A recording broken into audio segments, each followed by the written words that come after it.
أعوذ بالله من الشيطان الرجيم. بسم الله الرحمن الرحيم. الرحمن علم القرآن خلق الإنسان علمه البيان الشمس والقمر بحسبان والنجم والشجر يسجدان والسماء رفعها ووضع الميزان ألا تطغوا في الميزان وأقيموا الوزن بالقسط ولا تخسروا الميزان والأرض وضعها للأنام فيها فاكهة والنخل ذات الأكمام والحب ذو العصف والريحان فبأي آلاء ربكما تكذبان خلق الإنسان من صلصال كالفخار وخلق الجان من مارج من نار فبأي آلاء ربكما تكذبان رب المشرقين ورب المغربين فبأي آلاء ربكما تكذبان مرج البحرين يلتقيان بينهما برزخ لا يبغيان فبأي آلاء ربكما تكذبان يخرج منهما اللؤلؤ والمرجان فبأي آلاء ربكما تكذبان وله الجوار المنشآت في البحر كالأعلام فبأي آلاء ربكما تكذبان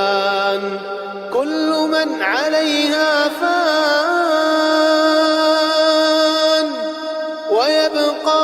وجه ربك ذو الجلال والإكرام فبأي آلاء ربكما تكذبان يسأله من في السماوات والأرض كل يوم هو في شأن فبأي آلاء ربكما تكذبان سنفرغ لكم أيها الثقلان فبأي آلاء ربكما تكذبان يا معشر الجن والإنس إن استطعتم أن تنفذوا من أقطار السماوات والأرض فانفذوا لا تنفذون إلا بسلطان فبأي آلاء ربكما تكذبان يرسل عليكما شواظ من نار ونحاس فلا تنتصران فبأي آلاء ربكما تكذبان فإذا انشقت السماء فكانت وردة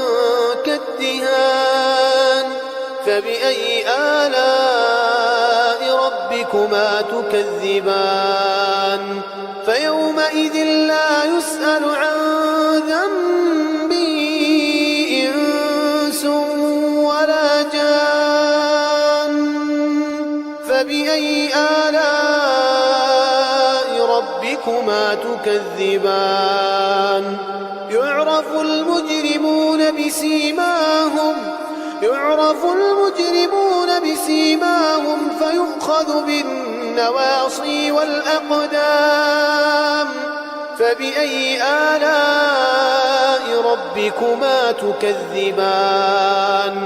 هذه جهنم التي يكذب بها المجرمون يطوفون بينها وبين حميم آن فبأي آلاء ربكما تكذبان ولمن خاف مقام ربه جنتان فبأي آلاء ربكما تكذبان ذواتا أفنان فبأي آلاء ربكما تكذبان فيهما عينان تجريان فبأي آلاء ربكما تكذبان فيهما من كل فاكهة زوجان فبأي آلاء ربكما تكذبان متكئين على فرش بطائنها من استبرق وجنى الجنتين دان فبأي آلاء ربكما تكذبان فيهن قاصرات الطرف لم يطمثهن إنس قبلهم ولا جان فبأي آلاء ربكما تكذبان كأنهن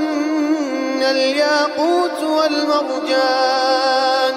فبأي آلاء ربكما تكذبان هل جزاء الإحسان إلا الإحسان فبأي آلاء ربكما تكذبان ومن دونهما جنتان فبأي آلاء ربكما تكذبان